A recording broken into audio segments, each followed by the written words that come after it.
La version finale de Google Maps pour iOS en approche, HP désigne Microsoft Surface, 100 000 étoiles, l'expérience à vivre dans Google Chrome. Oula, c'est déjà vendredi, on est le 16 novembre 2012 et c'est le Fresh News du week-end. This is funky fresh. This is funky fresh. This is funky fresh. This is funky fresh. Le Wall Street Journal nous donne ce matin des nouvelles de l'application Google Maps pour iOS, très regrettée par tous ceux qui ont utilisé Plan sur iOS 6.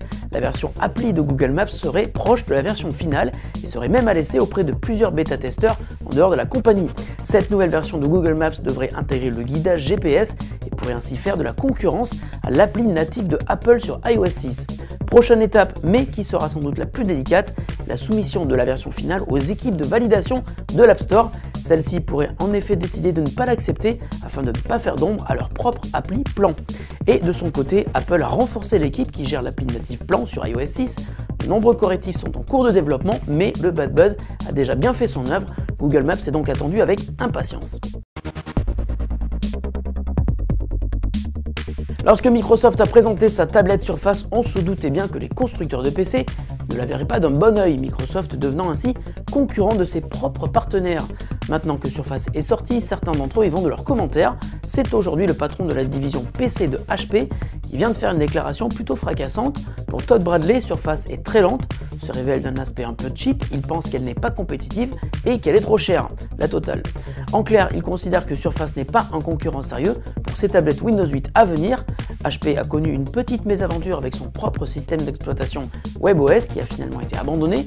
Donc en retard par rapport à ses concurrents, HP devrait sortir ses premières tablettes sous Windows 8 en 2013.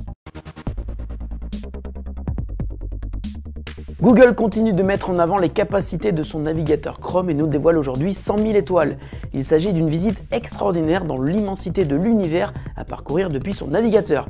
A l'aide de votre souris, vous pouvez ainsi vous balader dans notre système solaire et partir bien au-delà pour découvrir les astres qui nous entourent jusqu'à des millions de kilomètres. Vous pouvez même vous laisser guider par une visite virtuelle qui vous permettra de vous rendre compte de la taille impressionnante de l'infiniment grand. Le site utilise les capacités WebGL, CSS 3D et Web Audio de Google Chrome. Le voyage est accompagné par une musique créée par Sam Ulick, le compositeur du jeu Mass Effect. 100 000 étoiles est évidemment notre site coup de cœur du jour. La question du jour nous vient de Dylan S qui nous demande: y a-t-il des estimations sur la date de sortie de Android 4.2 pour les Samsung Galaxy Nexus et Galaxy Tab 2 10 pouces? Bonne nouvelle Dylan, Google vient d'annoncer que le déploiement de mise à jour vers Android 4.2 pour le Galaxy Nexus vient de commencer. La mise à jour OTA est d'environ 73 mégas, elle devrait être donc dispo dans quelques jours pour ton smartphone. Vérifie maintenant, elle est peut-être déjà disponible. Pas de nouvelles en revanche pour le Galaxy Tab de 10 pouces ou du moins de manière officielle. Fresh News, c'est fini pour aujourd'hui, je vous souhaite un excellent week-end. Pour nous, il va être très bon. Je vous donne rendez-vous lundi pour de nouvelles news de la planète high-tech. Salut à tous.